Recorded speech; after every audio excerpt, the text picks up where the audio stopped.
What's going on? This is Jealous from the Nick of Time Show. Here giving you that Knicks talk just in the nick of time. And you know what time it is, guys.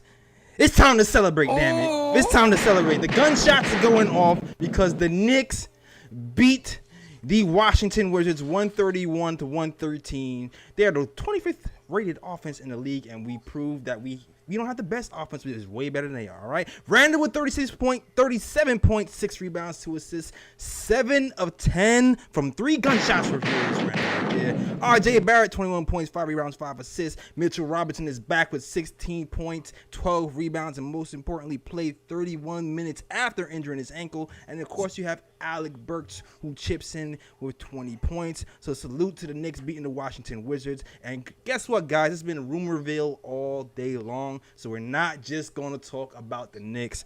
We're going to talk about all the rumors that's going around Knicks Nation. All right, so stay tuned for the show. Sit back, relax, get hyped, because the Knicks are in 7th place in the East. And we won our last game, goddammit. Let's go. Before we get into the details of the game and the rumors and all of that, I need to introduce my guys. First and foremost, we have Mr. Reliable. It's the man, the myth, the legend, the guy, the stats, and the facts. Ryan G in the building. Let's go. Damn right we in this building, all right? And, of course, you already know this, man. I call him the Raw Metaphor. It is my man from the YouTube channel across the street. It is the Raw Hebrew Remnant. What's going on, Raw? That would be 5th in the East to you, sir. Fifth in the wait, 5th in the East? Tied for 5th. Tied for 5th in the East. Okay, I'm seeing. Well, you know what? NBA and ESPN, they all have these little different rankings. The last one, but they all 500. 7th, yeah. Charlotte Hornets and who else? Who was the other? We tied with Miami. I know Miami. Yeah, tied. Yep, and we all half a game behind Atlanta. We on they behind. We on they. Yeah. Right. Don't want to spread the sponsors, but we on that. All right.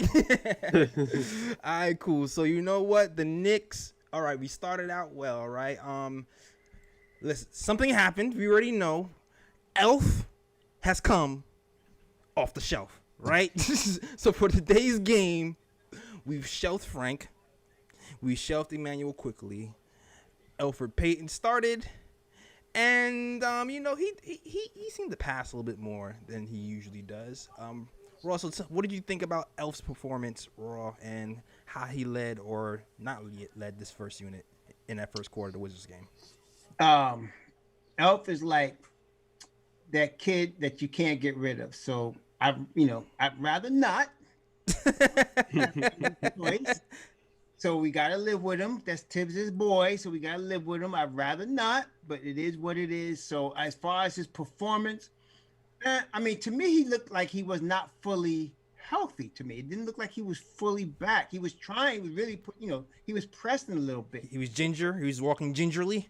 Nah, he was a little stiff on some of his moves. He was a little bit stiff. He was pressing a little bit, but I mean, he didn't hurt us. Right. Well, with the Wizards there, they're not going to really hurt us. They haven't really hurt much of anything, right, this year, right. And how can I give a broad pick to anybody who was a broadcaster who thought that we should bring Brody to the Knicks? That was absolutely the worst move. Oh yeah, turnovers between him. Where are the knuckleheads at now? I don't know. They're eating their words. They're eating their words. Oh wait, they're in ESPN.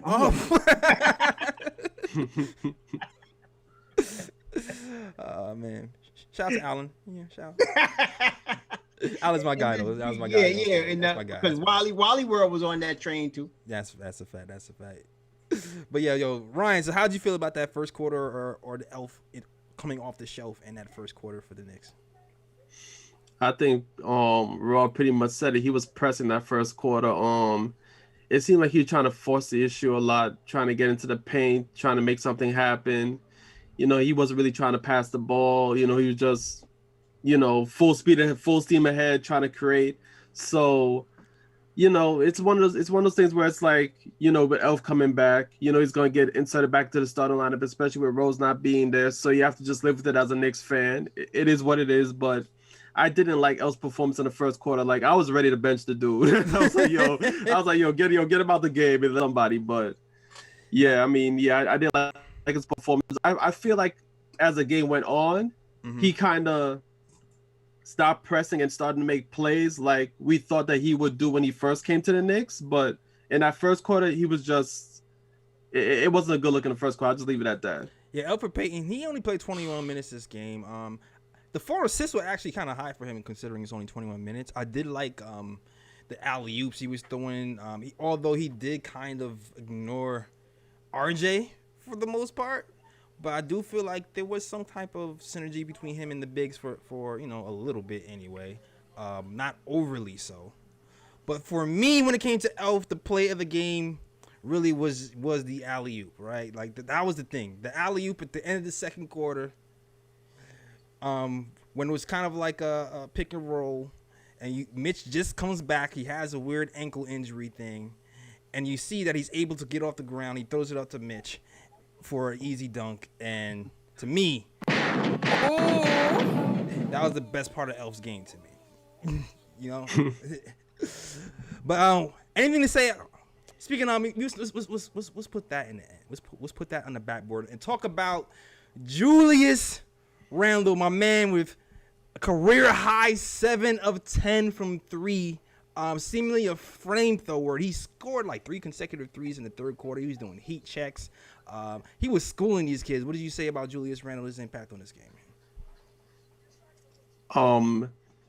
Yeah, like his performance was just crazy. Like I thought like the way he was going, I thought he was going to drop 50. Honestly, the way he was going in that third quarter, I believe if it was a close game, he would have got to the 50-point mark. But it just the game got out of hand. The Knicks were up by like 30 after a while, so there was no need for Julius to really score the way he was scoring early in the game. But it's just crazy to see like this guy's growth this season and how he's turning into an all NBA player and things of that nature. And I mean, that's all I can really say. Like my guy was on fire. Like it was like anything he threw up, it was wet. It was water.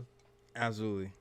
Yeah, absolutely. I don't know. Like we've been looking for a stretch for this entire time, and Julius Randle just been here killing it. He's actually his shooting has raised tremendously. I saw something on Cleaning the Glass that said he's shooting 43% from 3 at this point. Yikes! Which is like insane, And I know on a regular season right now they have it at 41%, but I think Cleaning the Glass kind of cleans it up and only counts like certain percentages, like takes out garbage time and other parts. So as of now for Julius Randle, like if you're looking at his stats, you'll see all three we have a 91st percentile at 43% for Julius Randle. Also, we have all mid 64% percentile from the all mid, and the 76th percentile from the short mid as of now. So Julius Randle, killing it, man. He's doing his thing for sure. There's nothing really much bad to say about this game, really. The most interesting thing about this game to me was that Alec Burks was the first person off the bench to play the point guard, and it wasn't a Frank Ntilikina and it wasn't an Emmanuel Quickley. Maybe it was more of a defensive thing because the size of Russell Westbrook is something to contain with him, and we all saw that Alec Burks was one of those people who closed in that Knicks 76ers game, so maybe that had a lot to do with it. But at the end of the day, he did pretty well for himself. He scored 20 points, and he's looking like he's sliding into more of a backup point guard role for Tom Thibodeau. You know what I mean? Yeah, I think to me, when I saw that was a sign to me that they were trading Frank. To me, when I saw that, because I didn't see when Frank didn't come in. They're playing Russell Westbrook and Bradley Beal, and Frank could lock both of those guys up. So they didn't put him in at all. So I was like, either Frank's hurt or they're trading him. Right. And I came to the conclusion they're trading him. So I think that's what's going on at that point. But I do have one criticism of the game, and Tibbs caught it. See, when you become a really good team, the Knicks are coming from being a bad team to now becoming a good team. Right. But when you go to the next level, you play 48 minutes of good basketball. You don't slack off because you're up 30. the bench would come in, and then your garbage time players come in, and they're going to play hard too, but they're garbage time player. Right. But you don't start laughing and slacking off and forcing stuff when you're up 30. You got to play 48 minutes of basketball, and that's what Tibbs is saying. The game is 48 minutes long. Play the game for 48 minutes. Don't play for 30 whatever. So that's my only. And Tibbs caught it because he did, and that's really love Tibbs because he's gonna call you out on it. He called it out on it, and that's he was absolutely correct because that's the next. We have done this. We were blowing somebody else out earlier this year and did the same thing, and they came back. We can't do that. We can't do that because it's the NBA. Anything can happen, but it's just on a being professional level, being execution wise. You got to just finish it out. Let the garbage players come in and let them do their thing, and then you can sit on the sideline and laugh. But don't be in the game messing around like that. Yeah, and I agree with you because at some point in the game, right, the Knicks, the Wizards only scored 18 points in that second quarter. Mm-hmm. We saw the defense they played on them. They were doubling Bill pretty early, and the rotations were really sharp, and that led to that only 18 points in that second quarter. But you were right, Raw. They got very comfortable for the rest of that game, and they really didn't put in the effort on the defensive end. And unfortunately, we ended up having Julius Randle having to come back in and kind of have to play that fourth quarter a little bit. And he wished we decided out because he's been leading the league in minutes, or second leading the league in minutes. So you're definitely right. We have to shorten that up. But also, it's like the bench, man. Sometimes the bench is a little shaky. You see how lately we've had R.J. Barrett kind of like stagger the minutes. I feel like R.J. Barrett's minutes have been going up lately, if you've noticed. Yeah. He's been running more with the second unit. And so I think he tried to like prolong the lead and see if he can hold it off by himself. And then when he took him out and then it was the second unit, the league started to dwindle. And he wasn't happy about it. And then you saw Randle back in again. And, the thing about pulling Randle back in was you saw Obi's face. Obi looked like he lost his puppy, man. Guy was player of the year last year in college. Everybody was talking about number one. I myself thought he was very NBA ready. He has really not been NBA ready this year, and he's looked lost on a number of occasions. A part of it is not his fault. I mean, nobody knew that Julius Randle was going to be an all-star this year and be this good. I mean, shooting over 40% from three. Who would have thought that Julius Randle was going to do that? So, yeah, nobody. Nobody really thought that, and they let it be known last spring that they were looking for a stretch forward, letting Julius to me know, listen, we're going to move you. So I thought for sure they brought in Obi for that heir apparent role, and now he's not getting any minutes, and you can't expect him to get any rhythm getting 8 minutes a game. You just, that's not fair. So yeah, he's not, this is not, again, I hate to say it, but that's another possible trade piece. Yeah, man. And it's funny because, me and we talked about this earlier.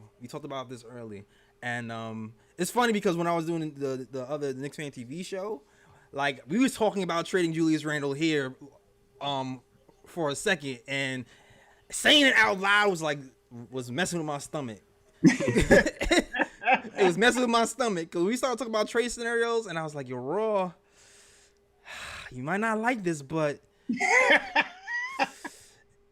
like, cause it's your head and your heart. As a Knicks fan, you believe you love players in your heart because you drafted him. He's a New York guy. Right. He's tearing up, and you're like, yes, but we champion him. We want him here. Yeah. But so you want to root for the guy, and I still root for the guy. But if you just follow the NBA, if you just take your emotions out of it and follow the NBA, you'll see there's a trend when there's two of the same player in position, and one is way better than the other. How it always happens that the guy under him is moved for a pick or something. That happens a lot.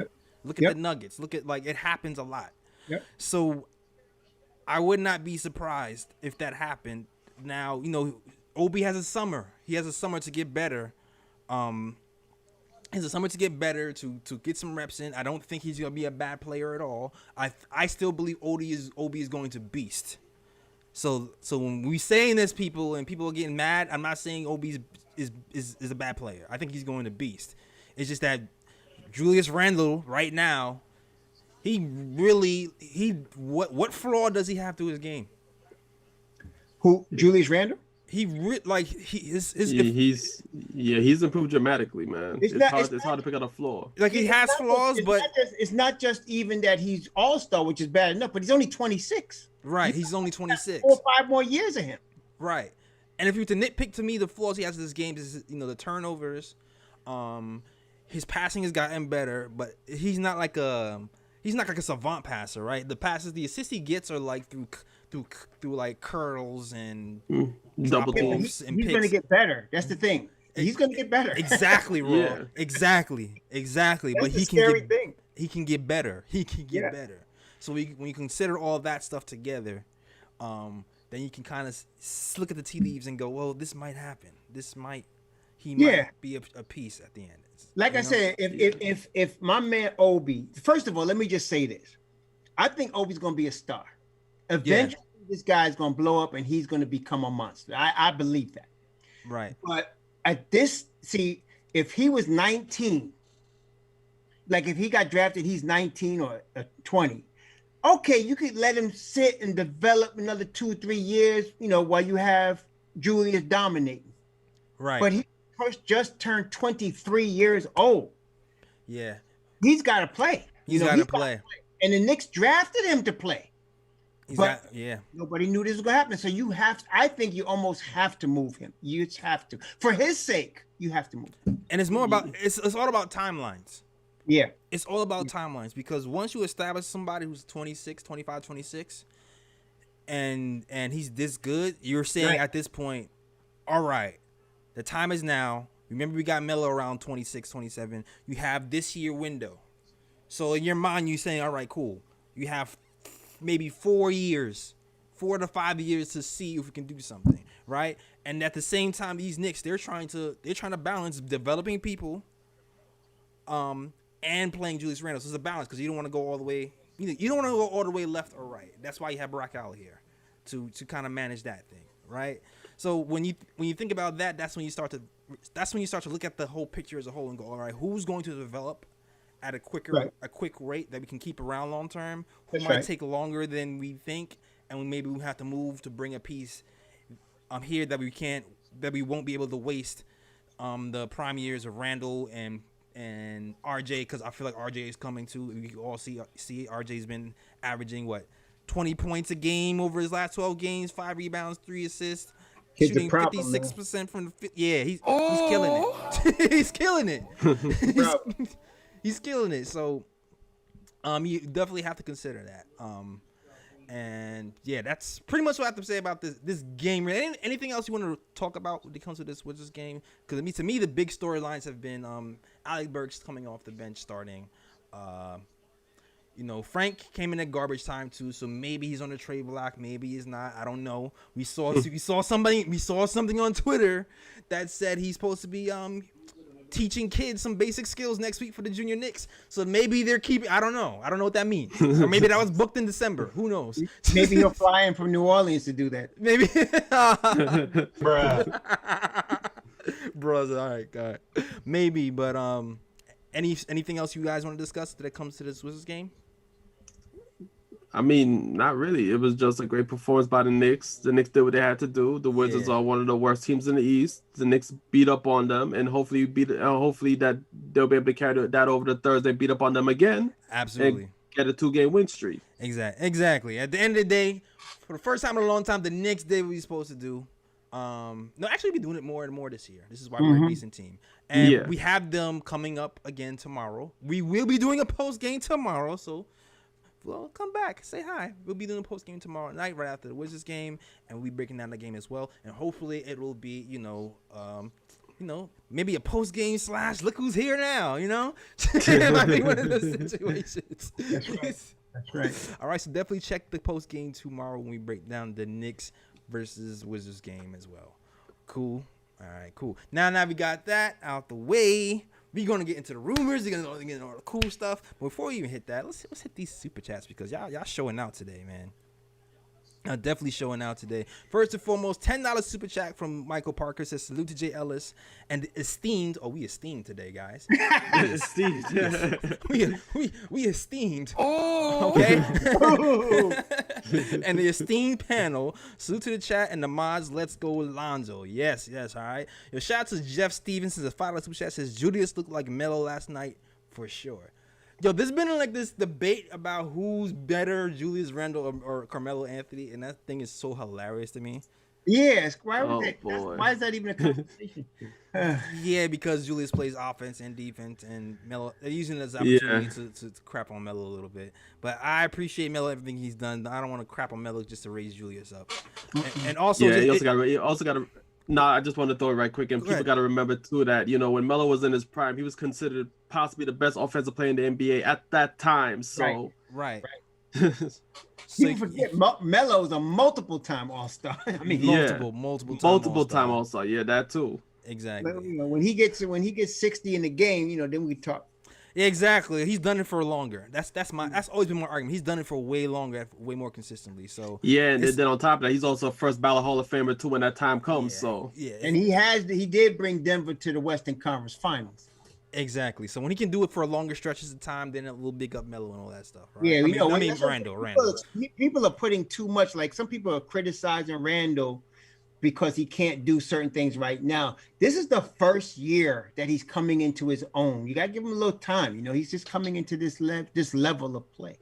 Yeah, no, you're right about that. You're definitely right about that. And he can get better, guys. He can actually get better. If he got better this year, maybe imagine next year if people around, if Kenny Payne and those guys are still around. You know what I mean? Because if you're looking around the league, they're trying to pilfer our guys, man. I seen Kenny Payne. He's up for a job in with DePaul. DePaul. Yeah. Johnny Bryant is also up for a coaching job for college. Brock Aller, I've heard he's being considered to be a GM for the Cavs. And Payton too. Not Payton. What's his name? Woodson. Yeah, Woodson. Indiana wants him for the head coach. Yep. So they're trying to really decimate our team. So they're trying their best. Dolan, man, Worldwide West. Shout out to Worldwide West. Somebody get in their ear and tell them to throw the bag at all of them. I don't care what we need to do. Keep the crew, baby. Keep the crew. Dolan, open the purse. Open the safe. Please. Open the safe. Please. Please do it, man. Oh, man. For our whole coaching staff. Facts. Shout out to Robert Paris who sends a $4.99 super chat. Yo, shout out to you, Robert. He sent like a PayPal super chat yesterday too. So I definitely saw that. So shout out to you, Robert. He says some Knicks are gonna be packing tomorrow. Sad face. He's right. Unfortunately. I agree. We'll see. This is why we needed to have the Frank High party of last week, because we don't know. That might have been the last one, but we're going to see. Right. We're going to see. All right. Illa sends a $10 super chat from Canada. What's going on, Illa? Illa is my guy right now, right? He says, I want to start a KOT trend where we can donate and set up a system where you can call in and talk Knicks with Jay Ellis and his crew. This is the best show for Knicks content. Free Iggy. Okay. All right. That's a good suggestion. Yeah, good job, Iggy. That is a great suggestion, Iggy. That is a great suggestion. But I'll just say we working, Iggy. We working. Yes, sir. That's all I have to say, Iggy, is we working. So you might get what you wished for. All right. So stay tuned for that. All right. JT Redick, he sends a $14.99 super chat. Says, Illa hit it right on the head. Illa hit it right on the money. Let's support this channel so we can engage more to KOT. Salute. So yeah, shout out to you, JT Redick, man, and shout out to everybody who supports KOT show, all the Knicks content creators out here. All love. The support from the KOT show has not been gone unnoticed. So I really appreciate everybody who supports us on here, on Twitter, on Instagram, all the places that you see us. All right, so shout out to everybody. All right, and also Danny Thomas is a $5 super chat says love to trade for Doug McDermott. Okay, bring Dougie Fresh back. Bring Dougie Fresh back. It's funny if you listen to the KOT show from back in the day. We had like an old Doug McDermott drop. It was funny. Yeah, the whole like a little teach me how to Dougie. We had a whole. It was funny. Yeah. Yeah, man. He wants Doug McDermott. He wants Lonzo. He wants Bijaka. He wants everybody, man. So shout out to Danny Thomas. Let's start there. What do you think about those guys? I mean, Doug McDermott is a sixth man of the year. It seems like you know what? Let me stop it right there. I'm gonna head back to that question because we'll start with the big fish. We'll start with the big fish. I was gonna say there's some guys I'd rather have before him. Exactly. Yeah. Yes. There are other guys on Indiana that I would rather have before Doug McDermott. I think I'd rather even take Evan Fournier before Doug McDermott. Yeah, I agree with that as well. Yeah, I'm with you right there. You know what? Let's talk about Evan Fournier, man, because Evan Fournier has been in the news. The Knicks first and foremost, we talked with the Orlando Magic earlier because we played that team a little bit earlier. And the talk was that, we were interested in getting Evan Fournier from the Magic. Now, the Magic seem to be they're dropping like stones. I remember a few weeks ago, Raw, I think you were the first person I actually heard mention Terrence Ross. Mm-hmm. But just the Magic in general, just because of the position they're in. But how would you feel about Evan Fournier coming into the Knicks? Raw, Ryan, whichever one you want to take this one. Well, I would agree. I'm gonna let Ron, because Ron we kind of speak in the same language on that one. Okay, go ahead. Yeah, Ryan. like Fournier is one of those players that he's one of those players that just fits in seamlessly. Like he's not a player that's gonna demand the ball. He's a player that can shoot the three, which Knicks need shooting. Yep. So he provides spacing from that standpoint. He averages around 19.3 points a game. He averages 18 points a game with Orlando, around there. In that 17 and 19. Yeah, 17 to 18 point range. So I feel like Fournier is one, and then on top of that, because the Knicks aren't trying to, give up a lot of assets for any player before this trade deadline, and Fournier is probably one of the players that's going to actually be cheap. It's not going to take much to bring Fournier to the Knicks. So first of all, Fournier looks like an option that's going to be pretty easy for the Knicks to get, number one, and number two, he's going to provide extra scoring, provide that extra three, that better shooting from 3-point range, and he's going to be a good addition to the Knicks. So I'd be on board to get Fournier here. Not only that, any player we're talking about, what the real issue is what is that going to cost? Exactly. Raw's in my mind. So Go ahead, we Raw. really, there's a lot of guys we could get, but the question is, what do we have to pay to get them? So if we can get Fournier, let's say for the Detroit second, that's what we want to look at. So it depends. Now, if they're asking for multiple draft picks or something, it's a little bit too rich. But if we could get Fournier for maybe a second, maybe that Detroit second, I can't really think of a player I would give up for him unless they wanted Frank with the Detroit second. Because the reason is because Orlando now they have both Fultz and they have Cole Anthony both hurt right now. Yep, so they don't really have a point guard. And with those two guys coming back with Frank, that's a good little nucleus you have going next year, especially with the defense Frank brings. So they might want that, and Fournier with the Detroit second. I think that would be a good price to get him. But again, it depends on any player we're talking about. There's a lot that will help us, but if we pay too much, it hurts us. Exactly. I guess the question for me is, would you pay a first for Fournier? No. No, I would. You wouldn't? What about you, Brian? I wouldn't do it. For Fournier? Yeah. First round pick? I don't feel like he's that much of an impact player for me to want to give up a first round pick for him. So I would try to go second round pick and a young asset for me to bring Fournier in. Second is a good asset to trade for him. You know what it is? I agree with you. And the thing is, okay, he's an expiring contract. That's one thing you have to talk about. Is he expiring this year? Well, he's already, and I think what would happen in that scenario, if the Knicks were to get him, they would need assurances that he's going to re-sign. Exactly. So he's an expiring contract. This is his last year, 2020-2021 season. He's costing $17 million right now. But at this point, he's shooting pretty well. He's giving you 19 points a game. Right, he's giving you 19 points a game. Hold on, I'm gonna pull up his. And he's available because he's made it known to Orlando he's not going to re-sign with them. Right. He's giving you 19 points a game. If you look at his three, he's shooting 39% from three, something that we need. Yep. But also, Reggie Bullock, for what it's worth, Reggie Bullock has been hitting the three at a more consistent rate after this All-Star break. Which it makes it then go. It makes you think. Well, do we need him that much? But the thing that Evan Fournier gives you that Reggie doesn't is he gives you a little bit more extra playmaking as well. Yeah, Tibbs loves Bullock, so he's not giving up Bullock. I would see them sending a Burks than Bullock because he loves Bullock. Bullock is like with Derrick Rose with him now. He loves this guy. Now, if you do that, if you do Burks in a second. Maybe they'll go. I don't know. Maybe they can say because he's an expiring contract anyway, or maybe he's expiring also.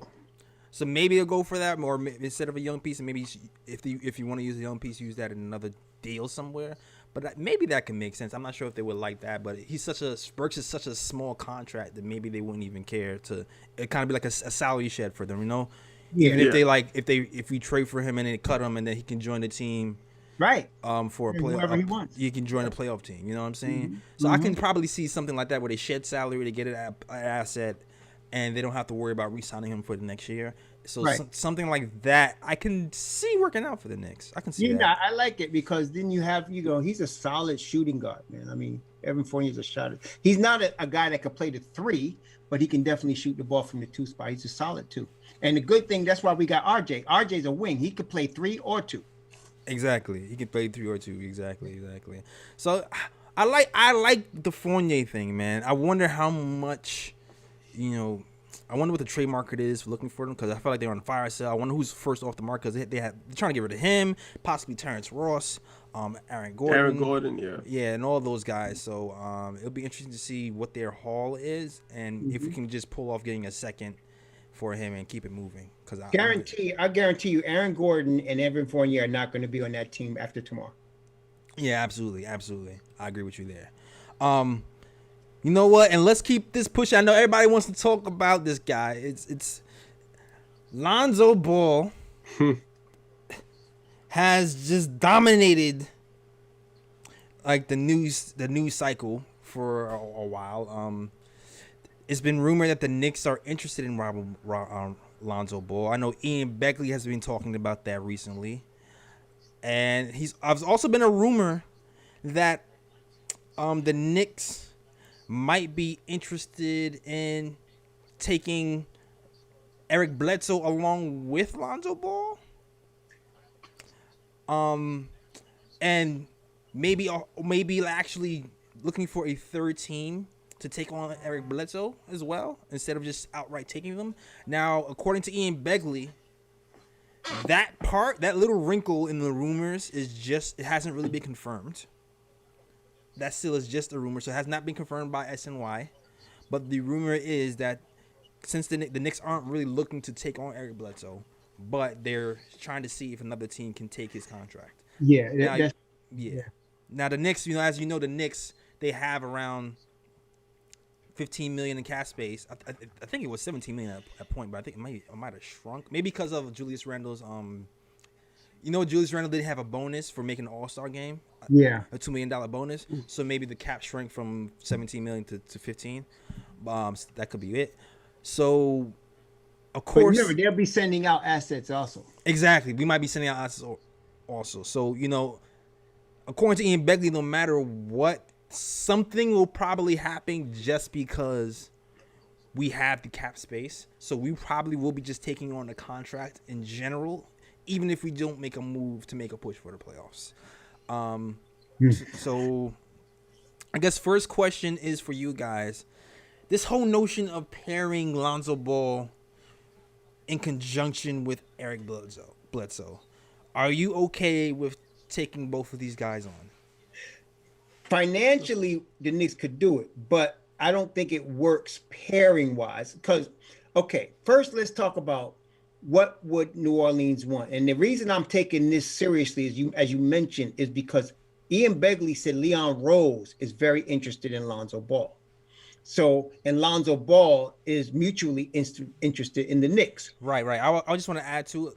in the Ian Begley article, he also mentioned that the front office isn't exactly all in. There's people who are against it and people are for it. Not everybody feel like Lonzo Ball is the point guard of the future. So that would definitely make it. Right. But yeah, continue, Raw. So it depends on who in the front office. If it's Leon Rose is the guy. So if Leon Rose says we want him, they're going to get him. And especially if Ball wants to come to New York. Now, the thing is that what does New Orleans want? New Orleans wants to attach Eric Bledsoe to get that contract out of their face. So exactly. So we would have to send assets. And again, I'm looking at Frank probably, and we're probably looking at another asset. I don't think they're going to let Kevin Knox go this year. But I'm thinking it might be Obi. They might be sending Obi out and or a guy like a Burks, but that's the contracts they'll send out. Once you do something like that, you have the space to take in Bledsoe. But where is Bledsoe going to play? I mean, you got Alfred Payton, you got Derrick Rose, you got Emmanuel Quickly, and then you'd have Bledsoe, and then you have Lonzo. You have a problem with that. So that's why I read that the Knicks are looking for a third team to take on Bledsoe. So, right. If that's the case, then they could do that. Now, this is a really tricky situation. We got the right front office for this situation because we could wait till the offseason and try to, get Lonzo then. Right. And it's a game of chicken at that point. We could do a serious contract for the kid and then force New Orleans to match it, and try to, do something like that. But that's a whole different thing. So it's a chess game right now. And I like the chess players we got. Yeah, man, we have the best minds in the business, man, and Brock Aller and these man who's they are here to manage assets. That's what they do, man. He was called an evil genius before he got here for a reason, Cleveland don't have him yet. The Cleveland don't have him. He is still ours, goddamn it. He's still here. That's right. And just another thing to consider, right? When you're talking about Eric Bledsoe is his contract, because I know people are like his contract is too much. But if you take a look, I'm trying to do this live right now. If you take a look at Eric Bledsoe's contract, right? They say he has a few years left on his contract, and some people are just like, I don't want to do it because of the years. He don't have he got 1 year left. That's it. Exactly. That's what I'm getting at, Rome. He has the rest of this season, which is at $16 million. He has next season, which is $18 million. But the final season, if you see, I do this little highlight right there. It says partially guaranteed. That's right. For $3 million. So that last year isn't really crazy. Basically, that is $4 million. That's it. Basically, it's $4 million. Pretty much damn near like a freaking mid-level exception or whatever. Right. So yeah, you got to take that in consideration. Take in consideration that he is a better basketball player than Alfred Payton as well. No, he's better than Payton. Yeah, for sure. Just because he can shoot, it just makes him better. Like fear the mere shot that he can hit a three makes him better. And not only that, he's a Kentucky guy. Right. But the thing is, to me, it just seems like, all right, they trying to get away with murder, right? The Pelicans are trying to get it, like they're because what happens is when you're doing a salary dump like that and you don't want a contract, you usually have to attach it first, right? That's right. So I'm just like, I don't know. It's like this is going to be interesting, man. This is going to be really interesting to see how this pulls off. Yeah, so it's like for me, I'm like, all right, if you're gonna give me Bledsoe, I'm gonna try to separate that deal, man. If it's me personally, I don't know. The Knicks obviously don't want Bledsoe. They want Lonzo Ball. So it's only because New Orleans wants to attach Bledsoe to the deal. That's the only reason that it's still, we're talking about him. The Knicks don't want Bledsoe, but it's either if you want Ball now, then they may want you to take Bledsoe. Which is why it makes sense the Knicks are looking for a third team. Exactly. I guess my question is, how much leverage do they really have? Is the question to me. I think this shrinks as we get closer to the summer. That's what I'm saying. So it's like, if you're looking at our competition, right? Like our competition is the Clippers, who don't really have much assets. They don't have a first round pick until 2027. Right. They gave away everything, man.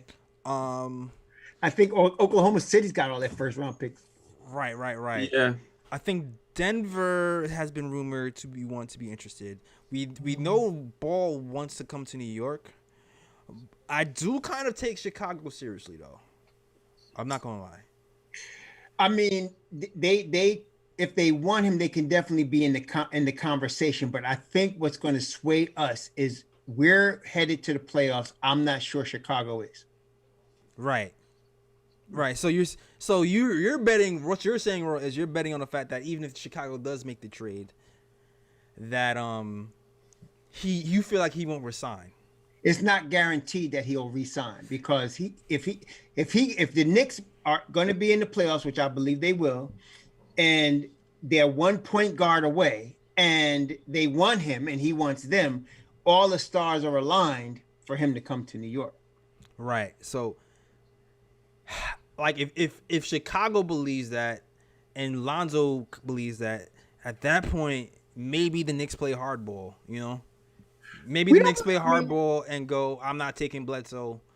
I'll do like a Knox. Yeah, no, I don't think they're trading Knox because he's a Kentucky guy. I think he's going to stay another year. If anything, they'll trade Obi before they trade Knox. You think so? Yeah, I think they'll trade Obi before they trade. Knox is y'all.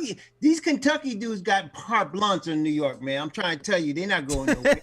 I mean, they got love in the front office, on the coach, on the bench, everything. They got all kind of love, the Kentucky dudes. So I think Knox stays into the end of next season, and just because he's coming out of the Kentucky program, he's not going anywhere. As much as in normal situations, I would say possible, but no. Obi's the one that might go first. And not only that, did you read Berman talking about, Obi's minutes are going to be given to Knox? Listen, man. Is that speculation or is that truth?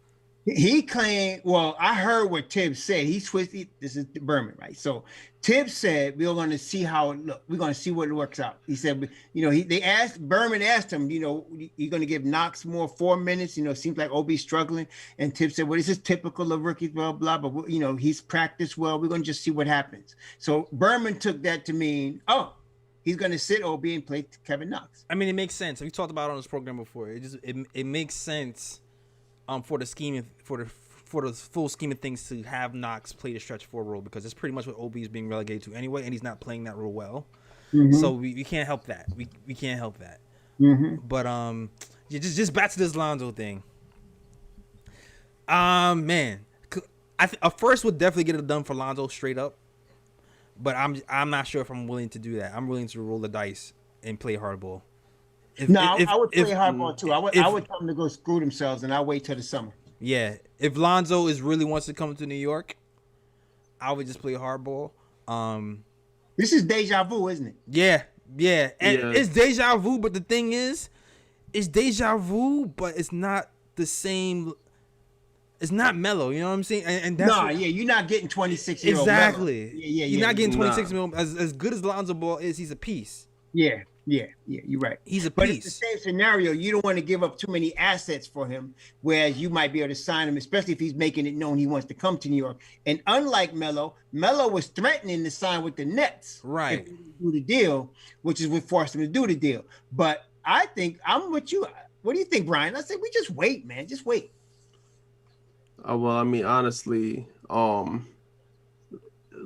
it's a unique situation where Lonzo's going to be a free agent, and the season he's going to be a restricted free agent. So if a team is going to bring him on, you know that Lonzo's going to probably cost a first round pick.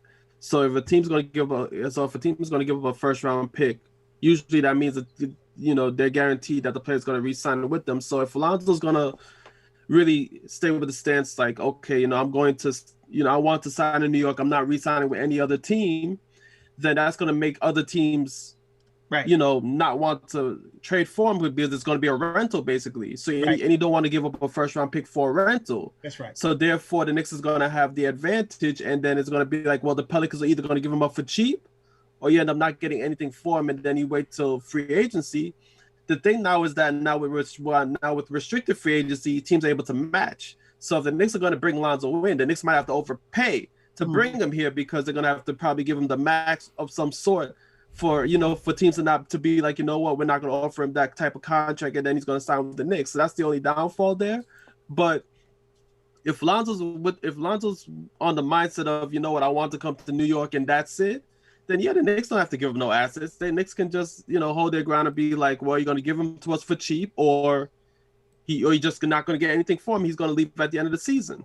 That's right. And not only that, honestly, I like Lonzo for the Knicks, but I'm not gonna die if we don't sign him. I'm saying I'm not, it's not the end of the world if we don't get him. You know what I'm saying? Yeah. I'd like to get him, but look, if you're talking about giving me Malcolm Brogdon or somebody, if these guys are available, or if I could get somebody else over the summer, I'm not that worried about. Definitely got to get Lonzo Ball. If it was some superstar, I'd be like, okay, well, it's different. But I'd like to get him, but I don't want to kill myself trying to get him now. I feel you about that. And my thing is too, if they're offering if I can just get a first with Bledsoe, I'd probably do that. I'd probably do that. Now you got him, you got a first, and he's gonna be gone after a year, and you got exactly. and while Bledsoe is not a superstar, he's a quality guard. I mean, he's not he's not a slouch, man. Exactly. And my thing is too, once you got that, then you can use that for that. Now you talking, we have an extra first round pick to use for a bigger move later. That's what I'm really thinking about. It's exactly. Because got another first round pick, and especially if it's a New Orleans. Come on, man. Exactly. Exactly. Especially talking about Brogdon. We could talk about Brogdon right now because it's a pipe dream. Maybe I don't know if it's a pipe dream or not. Sometimes Leon Rose kind of moves in silence. He doesn't really announce all his moves, right off the bat. Just like that Gordon Hayward move, there was no news about that until like the day of. You know what I mean? The day of. So we don't know what's going to happen. There could be some moves in place that we have no idea. No, they've already. That's why I'm saying they're going to trade Frank. I think they've got some stuff just about worked out. So when we found out, you mentioned Gordon Hayward. So we found out later the Knicks were willing to go 3 years with him. Yeah. And we were willing to go 3 years, $60 million, and then Charlotte comes in and blows them away with $120 million, which I'm glad Leon said, okay, good luck, man, go. No, we're not doing that. So they're all, and I like the fact that Leon keeps everything close to the vest. You're not gonna hear nothing yet. Absolutely, you're not gonna hear nothing. No, you're right about that. Salute to the chat, man. Junior Coromley sends a $4.99 super chat. Says, I'm all in for getting Lonzo in the offseason. If they gotta max him, because he'd be such a perfect fit for our team. Yeah, I'm not. I already know how you feel about the money, bro. I already know how you feel. Well, to me, the key for me is going into 2022 with $32 million in cap space. That's what I want. So okay. Oh, you got a specific number. We got 69 now, almost 69 and a half. Okay, whatever we do, whatever, just make sure at the end of 2022 we have 32 million left because Zach LaVine's on the market in 2022. and I definitely want to, and then as a lesser extent, TJ Warren's on the market 2022. So there's a few players that I'm interested in. Number one would be Zach LaVine. So I want to make sure that we're available to sign him to a max contract in 2022. I feel you. Or say we get that first round pick for Bledsoe, then we have an extra pick. Then we'd be able to package it for the disgruntled star. We get them here earlier. We might. And then you can go over the cap. You can go over the cap to sign them. You can go. I'm just thinking ahead for that. I feel you. Everything we're doing now, as long as that is preserved, that opportunity is preserved, I want Zach LaVine. If I could get Zach LaVine from Chicago as a free agent in 2022, fine. Right. And yeah, I think I'm still the only one not into Max and Lonzo. I think maybe I'll do 18 just because I heard the number. That's the number they wouldn't do. But my preferred number would be like 15 to around like 15, 16, 17. But if it's 18, that's a little bit over what I wanted. I'll overpay for it. I'm thinking they will pay between 18 and 22 for him. Okay. All right. I mean, that will blow out. That's enough to blow out the competition, yet we still preserve our cap space. Yeah, I got you. And that's just me in general. Because me in general, when it comes to role players and things of that, and you know what? I realized this when we talked about who was a free agent last year? Fred VanVleet. Yeah. Fred VanVleet. I was the same way with Fred VanVleet. Everybody was like, yo, give him the bag. I was just like, Not quite. Not that. Yeah. No. He's a good player. He's a nice system player, but I wouldn't give him like north of 20 in my mind. I think that's the same thing I'm thinking for Lonzo. But I would be willing to pay a little bit over value for him. Yeah, I'm thinking Lonzo's but not value that much. is 16. Right. I think that's his real market value. But I'm thinking for the Knicks, because again, you're right. He's a role player, but he's the type of guy who can get better. Point guard spot. He'll get us to the second round. Yeah. You know, with Julius and everybody, you combine all that together, RJ, Julius, Mitchell Robinson, and you put all that together, he'll get us to the second round. So that's why I would pay him a little bit more. Yeah, no, you're right. You're right. And he can get better. He can always get better as well. Mm-hmm. And this year, people are looking at his career, but this year he's shooting 76% from the line, 38% from three. Right. You know, plus he plays good defense. So this is, you got to look at, you can't look at him as what he did 3 years ago when he couldn't shoot the broadside of a barn, but he's getting better. He's only 23. Yeah, even at the rim, like he's getting better at the rim. He's finishing around 60% from the rim. Looking at his cleanness, the glass stats, 42% from the long mid range, which is pretty good, 58th percentile. It's improving, but the 3-point shooting is what we really need. He's shooting 39% from three, and the thing about the threes that he's shooting, they're high volume threes. Yes, and that's the thing that you value. Yep. Right. You don't value. Okay. Cool. You shoot 40% from three, but you only take 2 threes a game because you're scared to take them or your release is too slow. If you're shooting that high percentage and you're giving up and you're shooting it at a seven shots a game rate, like you're good. You're good. And that's the same reason why people wanted to give Fred VanVleet the bag, because he was doing that. And this is the second year in a row he's done that. And as always, when I talk about Lonzo, shout out to CK2K. Yes, every time. All right, I gotta give him the props. He was early. He was early on that train.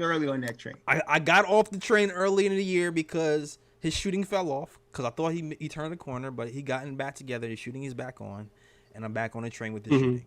Second year in a row, he's shooting over 39%. I'm with it. All right? Yeah. Yes, sir. Fred VanVleet was a little older. Lonzo's 23. Little older, and Lonzo would come into the situation knowing he's not like the first option. Fred VanVleet was coming in thinking he would be the man, the first option. So it's a different scenario. Lonzo understand he's a piece. He's that piece we need to distribute the basketball and hit the three. So it's a different situation. Julius is still number 1 option. RJ is still number 2 option. And if they got an Evan Fournier or another wing, they'd be number 3 option. So he wouldn't be forced to be a shooter like that.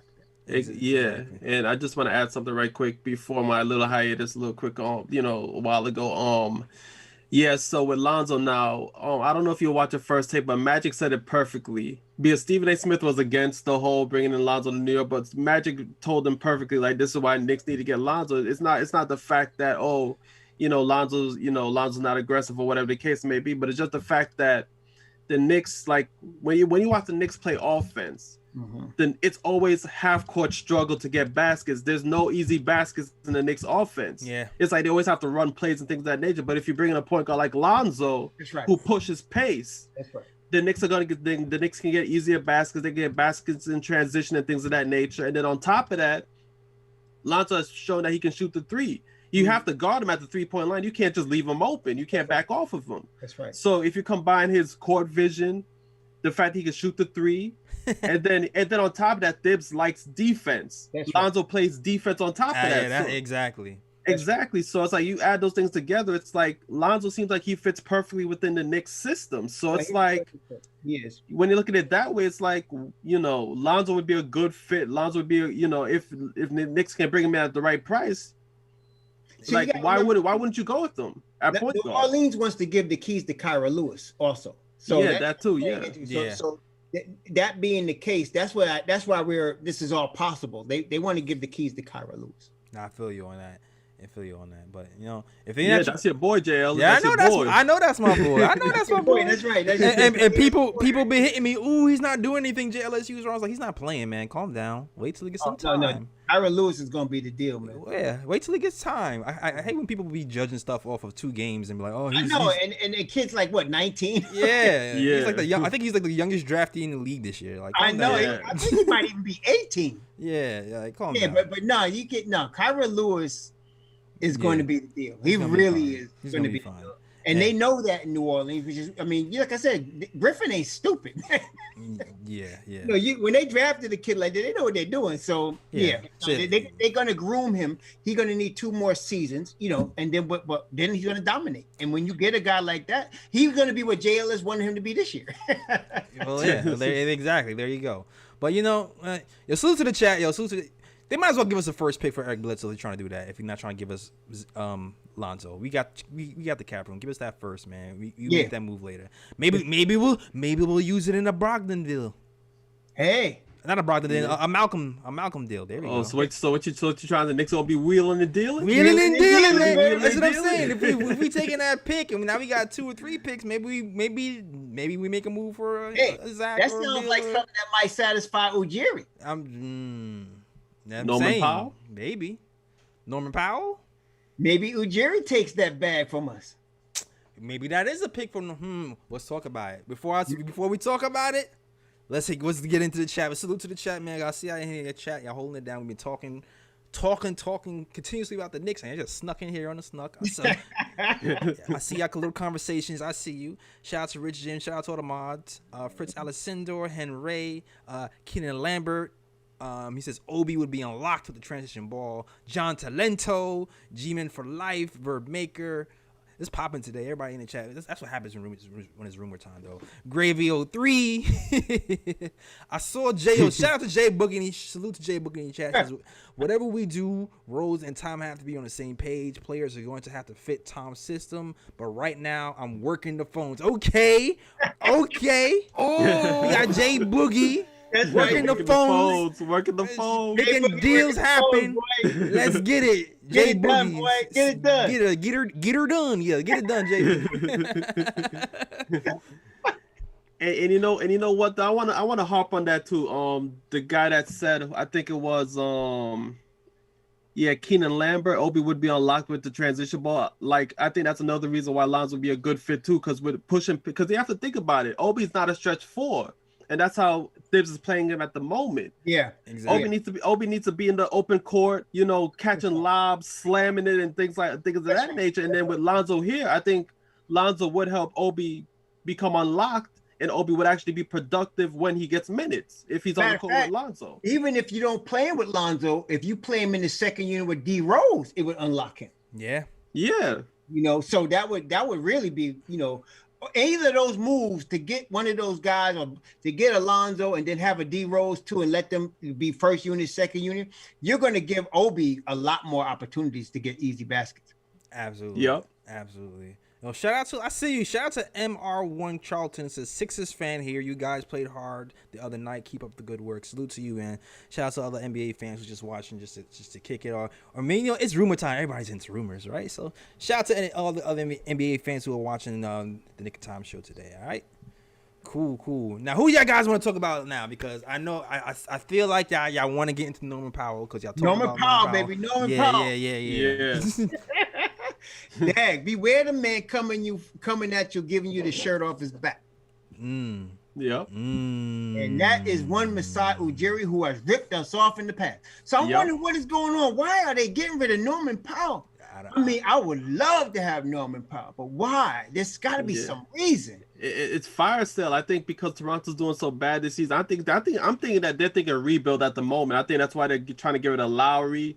They're shopping Powell and all that. I think even I got an alert just a while ago, and they said that after Toronto's game tonight, Lowry was walking off the court like giving the peace sign or whatnot, like as if he's out. Oh, yeah. Ooh. That's so. I mean, we've heard rumors of what Miami, or maybe it's Miami fans just being hopeful. Yeah, he going to Philly, man. Oh, Philly get him. Oh boy, man. if Philly gets get Lowry, him- oh boy. Oh man. That's where he's from. He going to Philly. Yeah, Philly or Miami, but I think Philly would be the front runner. But they'd have to give up some stuff now. You playing with Masai Ujiri. He might have to give up Matisse Thybulle. Yeah, you're right about that. You might have to give up a Maxey. Yo, Something like that. Let's look at Norman Powell's contract too, right? Let's do that. But before we even look at Norman Powell's contract, you know what I like? I like cleaning the glass. You know me and cleaning the glass. Me and cleaning the glass are like besties, man. I stay on this joint right here. So I just want to look at Norman Powell's cleaning the glass stats real quick, because like you said, they're cleaning house. You have a guy in Norman Powell who's shooting guard. Hey, we need 3-point shooting.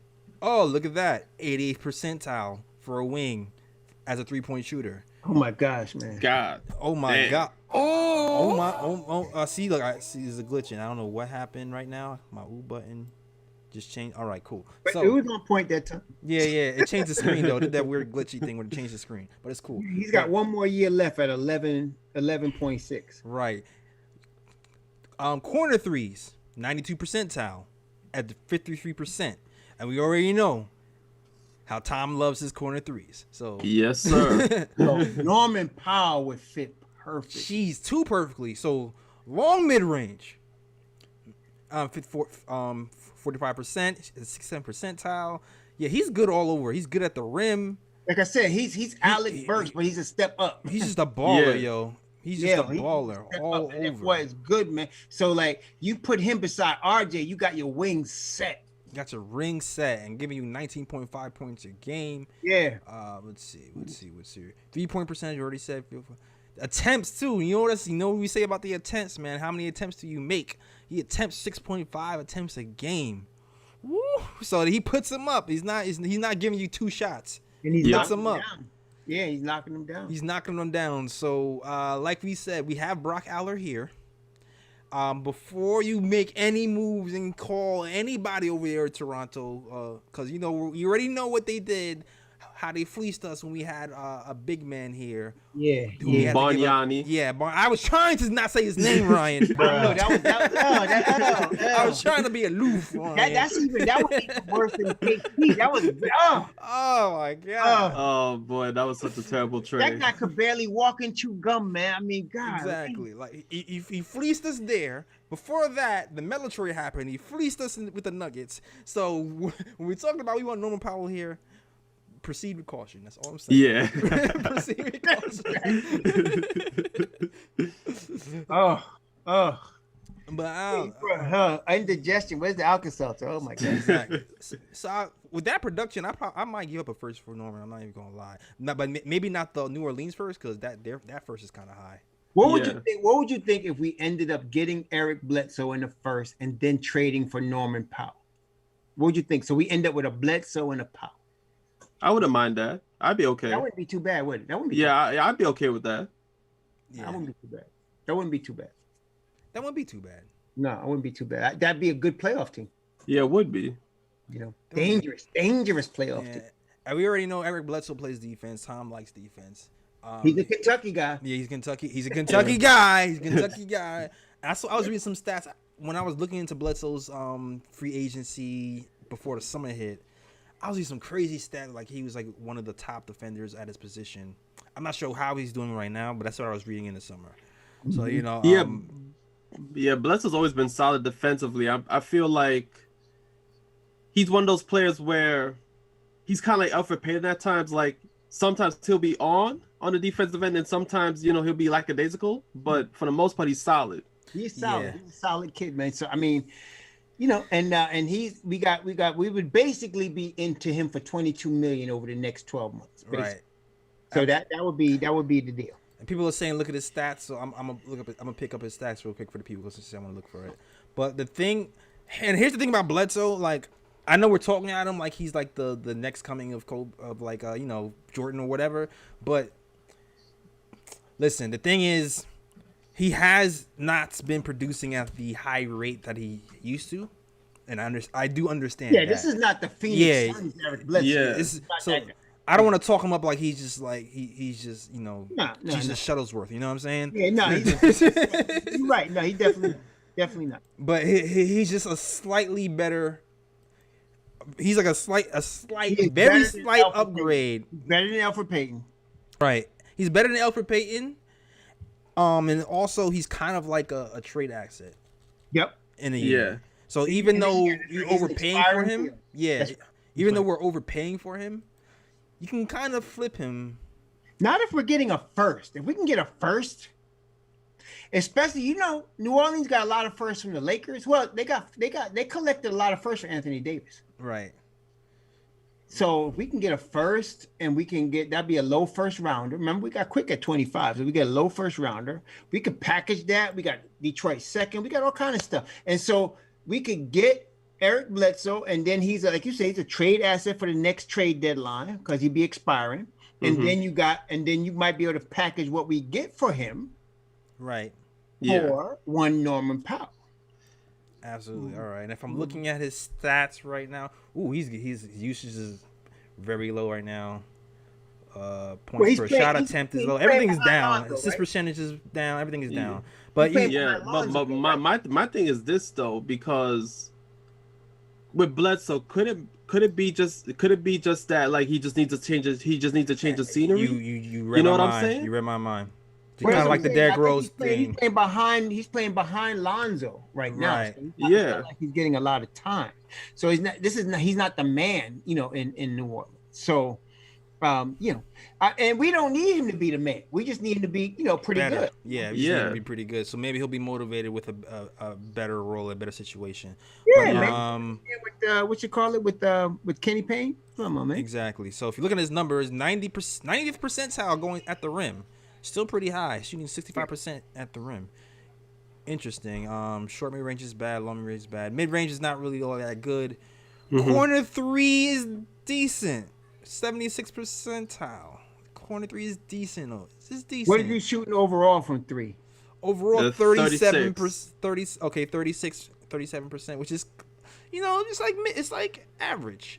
That's better than average range. Yeah, Peyton is in the 20s, so. Yeah, but way better than Payton. He shoot better than Payton. Yeah, so it's more money. It's more money. It costs more money. It's gonna cost us more money. But it's only for 1 year. It's only for 1 year. But only for 1 year. He's basically a long-term rental. So I mean, we're not gonna be locked into him. And not only that, we still got opportunity to bring in another young guard in here if we want. So yeah. I like it, especially if we could add a second player. Like I wouldn't want to just come out of this trade season with just Eric Bledsoe. Exactly. I want a shooter. Give me somebody that's a scorer. Give me Norman Powell or give me Evan Fournier and Eric Bledsoe. Now we might have something. Okay. Yeah. Cool. And my pipe dream is still still Malcolm, from Indiana, man. Yeah. If we find a way to get Malcolm here, I know he has a crazy injury history. Malcolm solves all kind of problems. He solves all type of problems because it's been reported that the Indiana Pacers they're trying to figure out what his worth is. I would definitely do 2 firsts for him. They got Kevin Pritchard as their GM. He's a tough cat too, man. Kevin is another tough. He's not he's up there with Presti and Ojeri. Man. Kevin Pritchard's another guy, man. He brings in players, man. But hey, I would love to get Malcolm Brogdon. Again, how much is he going to cost? I think I would do 2 firsts, man. How old is he? How old is this guy? How old is he? Because he started off pretty old when he came in the league. Like he was 23, I think, when he came in the league. I can check that right now. I don't think Brogdon's 30 yet. He has to be like late 20s. Is he? I believe he's late 20s. Let me see. He's 27. He's almost 28. Yeah, that's what I'm saying. He had to be late 20s. He's almost 28 years old right now. He's in his prime right now. Right. He's in his prime right now. All right, so we got probably 4 years of him. All right, well, it's not bad. Yeah. I mean, maybe I'll give up a couple of firsts for him. I think, yeah, man. And like he plays both sides. The thing, though, the only thing really is the injury. Yeah, his injury history is a problem. His injury history is a problem. That is a problem because we don't want it. I don't want to get anybody that costs us money watching him in street clothes. I don't like that. Right. He played 48 games in his 2017-2018 year. First year 75 games, not bad. The year after that was a 64 games. 54 okay, yeah, it's injury history. Well, last year was a 54 game season, I think, wasn't it? Yeah. Last year was a shortened season. Year, shortened season. Yeah, like last year was a shortened season. And he's played 60-something games. Year, so he looks like the last 2 seasons he's all right. Just that 2018 and 2017 he seemed to have problems. Nah, exactly. So But, I would do that. I would pick up the phone and see what's up with that. Even though it's been reported that the Knicks aren't really interested in making serious deals at this point, I would actually look into that. I mean, and when I say serious deals, they're not giving up serious assets. Yeah, but that seems like a Tom guy. That seems like a Tom guy to me. Brogdon would be. Yeah, no. Yeah. Brogdon would be. For that matter, so would Powell, you know. Yeah, Brogdon and Powell, both guys who, you know, come from programs where you play defense, you know? Mm-hmm. Yeah. Mm-hmm. So both of those guys would be good. We'll see. It's going to be interesting. I just think, to me, the only thing that's bothering me, and I know it's going to happen, is that Frank may not be here after tomorrow. So other than that, I just want us to get some good assets. If we're going to trade the kid, let's get something good for him. Absolutely. I'm with you on that one. Yeah. All righty then. How anybody else have we failed to mention? I felt like we've there's been other rumors. There's been Andre Drummond talk. We talked extensively about that on the show a few days ago. When we talked about it, we said take this with a grain of salt as well. The only reason I really mentioned it was because Mark Stein mentioned it. If Mark Stein didn't say anything, I wouldn't even had a whole show about it, to be honest. Mm-hmm. But Mark Stein mentioned it, so I was like, you know what? Let me address this. But it's been reported that by Ian earlier today that there hasn't really been any traction between the Knicks and the Cavs regarding Andre Drummond. So keep it that way. Yeah, I think that's dead. Not only that, they mentioned that Tibbs really favors Mitch. So why would they bring in Drummond? Yeah. It just doesn't make sense, because the whole thing to me popped up because we were sore. We were kind of a man down at the big position, and now that everybody's back and healthy, and the chemistry seems to me trying to come back together, it doesn't make sense to just have a guy over there who's just gonna be the ball dominant. No. Yeah. And also, who's this guy from Twitter who just reported that the Knicks are interested in Andre Drummond? I don't believe that at all. That's just bullshit. That was this knucklehead. What's his name? This knucklehead's name? O'Connor. Kevin O'Connor. Yeah, Kevin O'Connor. Yeah. Somebody with a big platform and has no basketball knowledge. Yeah, Kevin O'Connor. Bruh. Yeah, bro, pick for you, bro. I don't believe that at all. I believe you. I don't believe that at all. Where's the 9mm? Oh, the 9mm? Yeah. That was stupid. That was dumb. I'm sorry. That wasn't the look. That wasn't the look at all, man. Any the other rumor we want to talk about, JJ Redick. The JJ Redick stuff. It just seems like it's been reported by Woj, actually. Woj was got on television and said that that there should be a buyout with JJ Redick coming soon, and that the front runner for JJ Redick is probably Brooklyn. So the JJ Redick front seems like that door might be closed as well. Yeah, because that would be good for them, because they have Joe Harris, then they have another Joe Harris coming off the bench. Mm-hmm. Yeah, pretty much. Yeah, so that would be good for them. Exactly. So that'd definitely be good for them. Also, the last one, Victor Oladipo.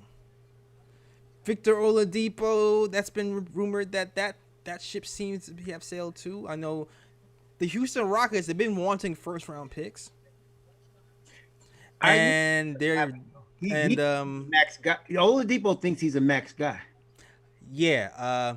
So bruh to Oladipo thinks he's a max guy. Yeah. You're not. You've lost a little bit of a step. You're 20 points a game. Cool. I like it. I mean, he got to recover fully from his injury first. I don't think he's fully recovered yet. Like, I think he's still like trying to find his way. So at the moment, he's not a max player at the moment. That's right, and he's looking for the contract at the moment, though. That's the problem. So yeah, that's the issue. I would, if he's all that, then sign him for 2 years and see what happens. But I'm not. No. Exactly. So yeah, I'm moving on for that. The only thing I can say is I can see a scenario where they realize they're not going to get anything, and because they realize they're not going to get anything, the price will drop to like a second. And yeah, not saying I want Oladipo, I definitely don't want him, but I just know there's some people in the Knicks front office who might like him. They're And- losing leverage. They're definitely losing Exactly, and they might be willing to give a second for him. You know what I mean? Yeah. But I he'd mean, have to sign another deal. We'd have to make, and it's not going to be no max deal either. Hell no. no. I want a deal like we gave Randle, 1 year guaranteed team options on anything else. Yeah. Exactly, and we've ran this Oladipo topic to the ground for many episodes already. I already said he works in the same spots as RJ, that mid range game. So I feel like it's a little bit redundant. You're right. He can't shoot the three. He's having like a really bad year from three this year. I think the best year he's had was 37% from three. And like Ryan said, he's not even recovered fully. He hasn't had his explosiveness yet. You know. Yeah, Right. exactly. Yeah. So no. And like the only way it remotely makes sense for me is if he's like on the bench, if anything. You know what I mean? Like beat up on the bench players. And if you bring him in off the bench, that's a different story. Yeah, but he has to be willing. 20 million. He has to be willing to come off the bench, and that's the problem. Yeah. I don't think he's willing. I'll tell you what, I'll send him a bag of Lay's potato chips for Yo, that was wrong. Oh man, Yeah. I feel you on the chat. I feel Lay's baked potato chips too. Yeah, barbecue. I'll give him barbecue. I'll tell you what, I said Nah, the yo. second. Talk about he's a max player. Whose man's is this? Man? I'm sorry. He's not a max. Not now. I mean, it's good to think highly of yourself, but man. Shout out to Ron, yo. Shout out to Ron. I know this is off topic right now, but since we're talking about people that think that, they think too highly of themselves, you heard a comment Draymond Green said the other day? What did Draymond Green say? Should I get the button ready? What? Oh, he said that he's the best defender in NBA history. The best defender ever. I mean, bruh. First thing I thought of was that's disrespectful to Dennis Rodman. Word. I was like, are you crazy? I mean, I'm not saying he's not a great defender, but in history, come on. Yeah, he's wild. Like, there's so many great defenders that you can just name. I mean, I like can name 3 guys off the top of my head. Yeah, Kevin Garnett. Yeah, that's the first. I mean, there's so many guys, man. Dennis Rodman. Yeah. Now Rodman, I tell you what, Rodman's got 6 rings. He got like 7 rebounding titles. When Draymond gets in that range, we can talk. Yeah, we can talk. Exactly. We can talk. Other than that, I don't want to hear nothing from him about that because that's crazy. Yeah, people soup themselves up to so they can compete. That's what Kevin Garnett did that too. He just suits himself up. That's Ryan just gave us a hard bruh. Yeah, that's the bruh. That's the bruh for real. That's the. Do I want to give him who mans is this? I'm not even sure. I'm not even sure. Who mans this tease on? Yeah, man. Who mans this tease at the NickTopShow.com. I'll say that if you want to who mans this tease. Shout out to the people who cop one or pop one. All right, go ahead. Wait, somebody just. Gary Payton. Somebody mentioned Gary. Yeah, Gary Payton. Yeah, Gary Payton. Yeah.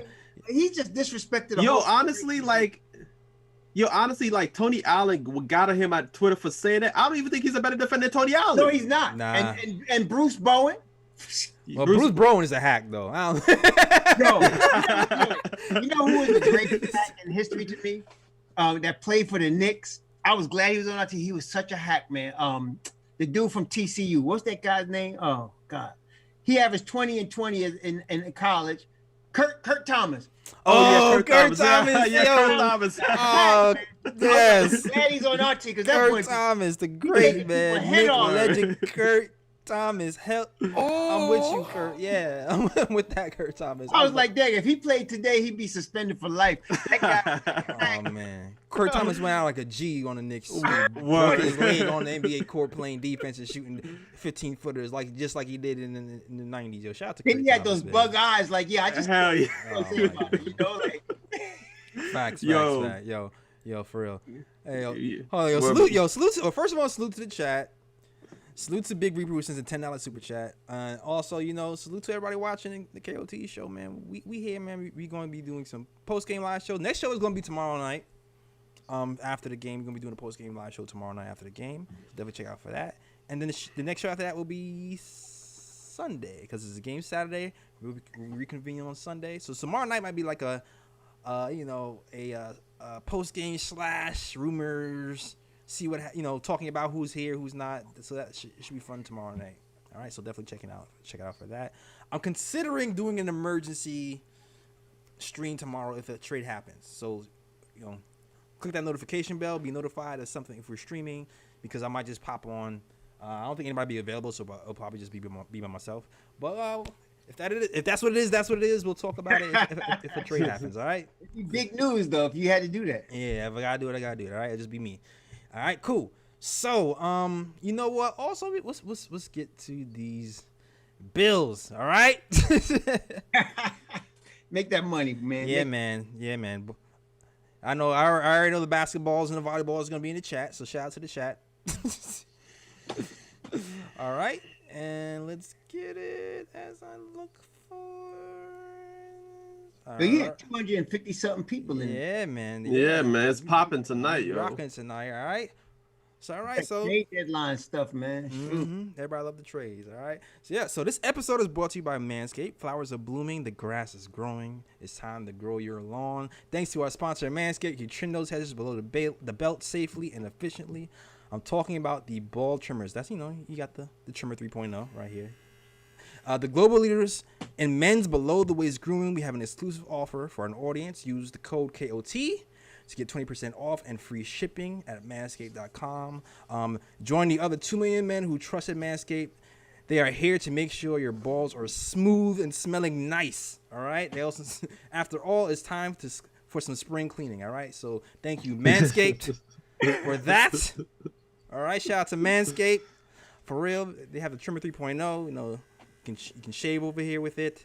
It doesn't snag your hairs. It has LED light. You can use it in the shower. And also, as always, you don't want down there looking like Fizdale's hair. Fro. Yeah, the fro. You don't want that out there looking like Fizdale's fro. So just in case, it's the summer, you don't want to sweat, get that Manscaped and keep it pushing. And as always, facts. Secret weapon 2. Ball deodorant. Go get it. Ball deodorant. Go get it. All right. Tell your girl I said thank you.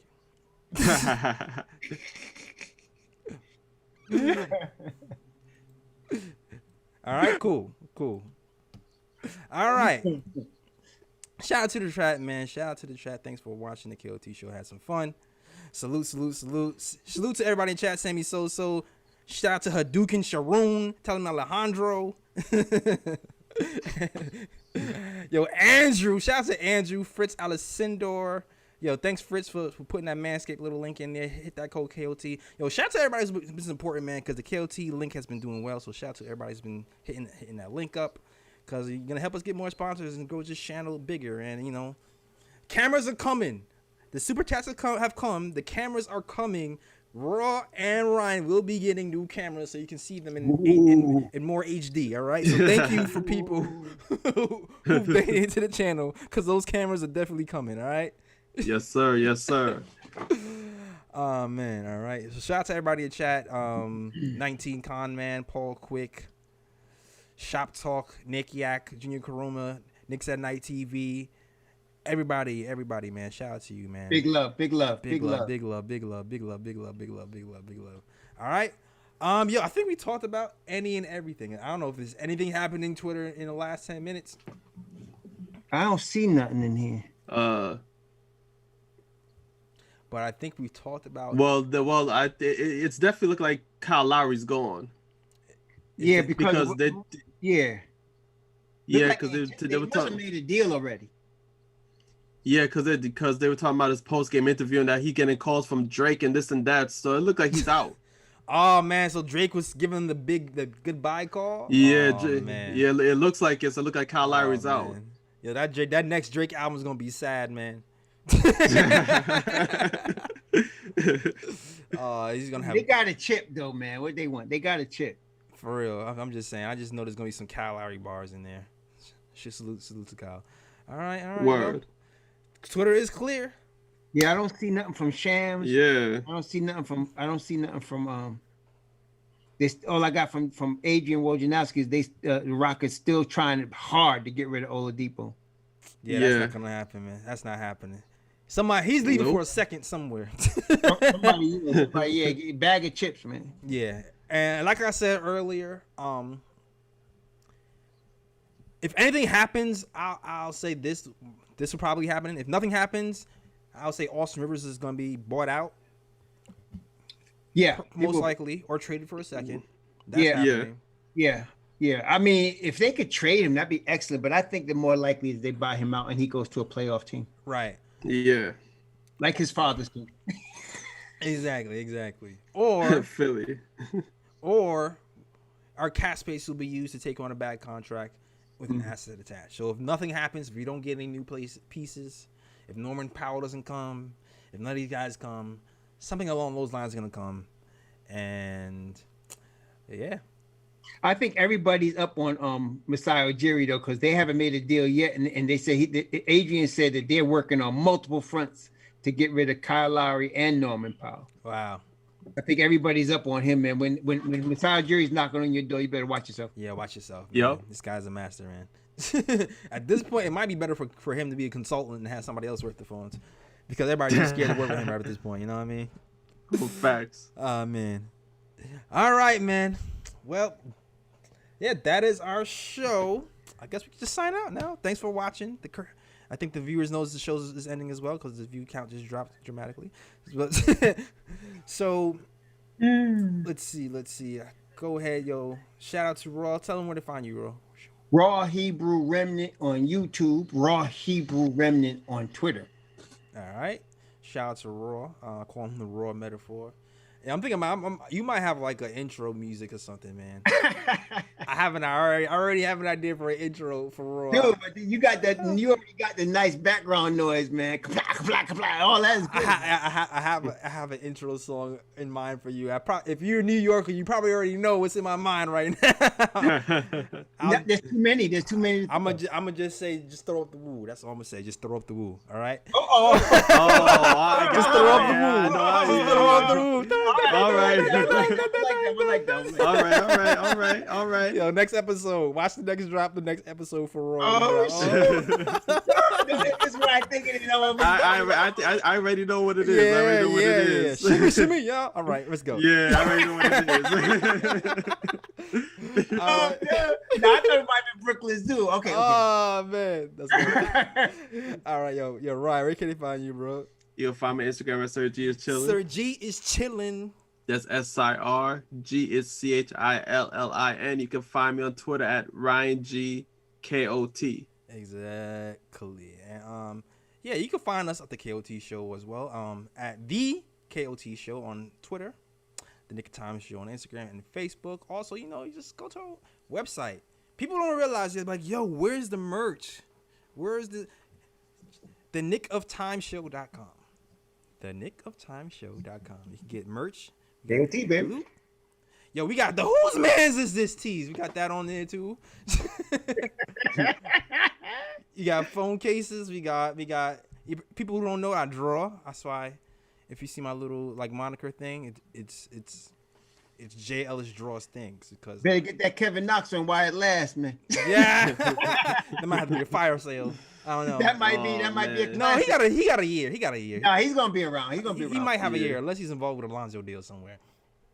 But yeah, you can find me on Instagram as well as Jealous Draws Things if you're into like art and stuff, because I post art and inspirational quotes mostly. All right, so you can follow me on there as well. And yo, that's our show, guy. I love doing these little trade shows, man. These are like fun. Definitely, man. These are fun. These are fun. Definitely all good. Yeah, an absolute thank everybody who sent the super chat.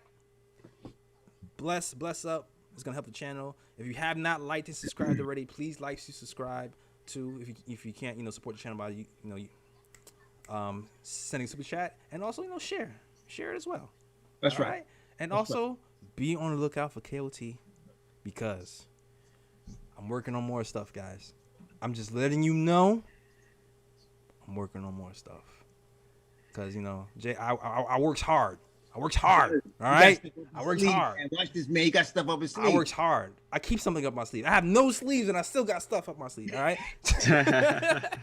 Salute. All right. Yo, salute to Illa too, man. Shout out to Illa, man.